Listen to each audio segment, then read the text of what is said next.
ഞങ്ങളുടെ ആശയം കൊണ്ട് ഞങ്ങളെ നേരിടാൻ പറ്റില്ല, ഞങ്ങളെ നയങ്ങളെ കൊണ്ട് ഞങ്ങളെ നേരിടാൻ പറ്റില്ല, ഞങ്ങളുടെ വികസന പ്രവർത്തനം കൊണ്ട് ഞങ്ങളെ നേരിടാൻ പറ്റില്ല.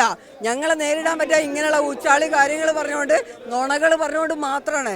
അതുകൊണ്ടൊന്നും ഞങ്ങൾ തളരാൻ പോണില്ല.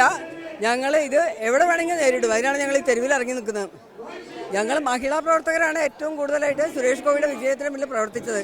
ഞങ്ങൾക്കറിയാം ഇതെങ്ങനെ നേരിടുമെന്ന്. ഞങ്ങളത് നേരിടുക തന്നെയും. അതുതന്നെയാണ്. നിങ്ങൾക്ക് എങ്ങനെ അറിയാം ഇത്?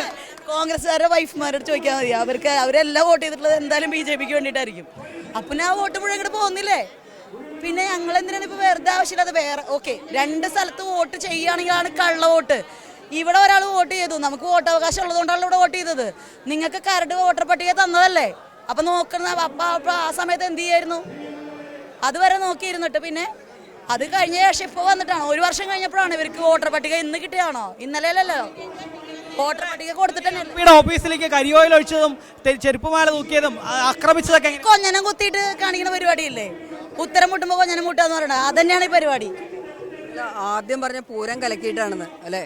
പിന്നെ പറഞ്ഞു സ്വർണ്ണ കിരീടം കൊടുത്തു. ആദ്യം പറഞ്ഞ സ്വർണ്ണ കിരീടം കൊടുത്തിട്ടാണ്. പിന്നെ പറഞ്ഞ പൂരം കലക്കിയിട്ടാണ്. പിന്നെ സിനിമാ നടനായതുകൊണ്ട് ജയിച്ചാ പറഞ്ഞു. അപ്പൊ ഈ കരച്ചില് ഒരു കൊല്ലായില്ലേ? ഒന്ന് കരച്ചില് നിർത്തിക്കൂടെ സുനിൽകുമാറിനെ?